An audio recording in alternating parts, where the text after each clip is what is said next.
Welcome back to Capitol Review. President Donald Trump proposed to cut federal government spending and continues to fire employees, and he's going after agencies, including the Department of Education. DOGE is led by Elon Musk, who has played a major role. Joining us now is Dr. Todd Belt, who leads George Washington University's political management program. Professor, welcome back to Capitol Review. Great to be back with you, Mark. Well, we're glad to have you. Elon Musk and members of the Trump cabinet recently had a spirited meeting behind closed doors. What's your take? Well, that's right. They've had two cabinet meetings so far. The first one was actually more of a press conference than a cabinet meeting. And then they had this emergency one last week that was held behind closed doors. And what we know about it is there were a couple blowups at Elon Musk and Elon Musk at the cabinet secretaries.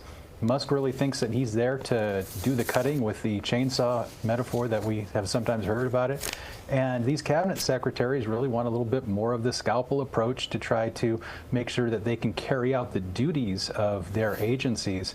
And some of them don't like the fact that Musk is doing these things behind his back. So the upshot of what came out of this was that Trump ordered the cabinet secretaries to work directly with Elon Musk and by March 13th give him a list of people that they could get rid of right away.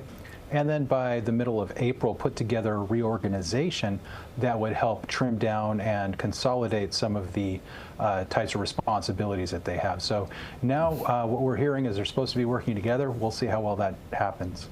Elon Musk seems to be operating as a lone wolf. Dr. Belt, were these meetings maybe in part to try and reel him back in to the team? Well, I really think so.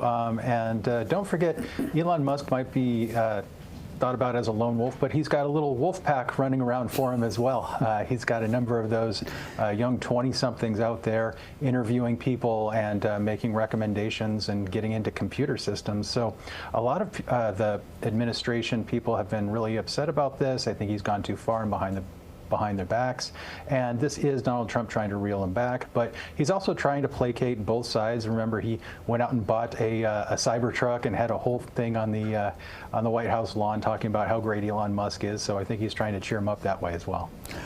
Well, as you know, Professor, Elon Musk is in the headlines, it seems like, at least these days, as much as President Trump. Do you think that this will continue, or do you think over time this will subside a bit? I do not think that this is a sustainable type of situation we have here. Donald Trump does not like to share the limelight. He likes the fact that Elon Musk is taking the flak. He's taking the political heat for doing these things that Donald Trump would like to have done.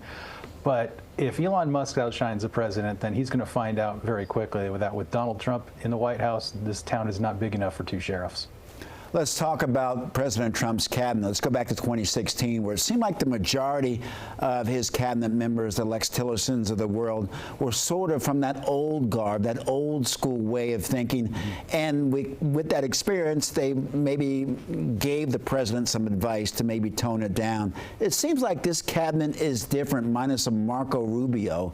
Do you think that this cabinet will be able to help the president as he moves forward? Can they be an effective cabinet? Right. It wasn't just the cabinet officials. It was also some of Donald Trump's senior advisors that were really trying to stall some of his off-the-cuff ideas that he had, thinking that, you know, it could pass and he wouldn't be reminded of it and they would move on to something else. And of course, as you mentioned, some of those people were long-time Republicans who had been recommended to Donald Trump. He was very upset that he didn't think that they were very loyal to him. And now he's surrounded by people who are. So the question is, can they be effective? That's sort of a two-pronged question, because if you think about effectiveness, can they be effective to the president's agenda is one thing. They certainly are more loyal, and many of them have a desire to downsize the departments that they are heading. The other question is, can they be effective at producing the types of services that these departments are supposed to be providing, such as veterans, health, and the like. And if you're going to reduce the force that you have, you will probably have a reduction in effectiveness. And if you have a force that is worried, has anxiety about losing their jobs, they're going to be less effective. You'll have a lot of people who are out there looking for other jobs. And if you have people who are leading these departments who don't have a whole lot of experience, then there's a lot of senior level people who will try to be waiting them out and might even be slowing them down a little bit because they don't agree with their agenda and they think it's at odds with the mandate of the department. Professor Todd Belt, thank you so very much for joining us. Great to be with you. Thanks for having me on.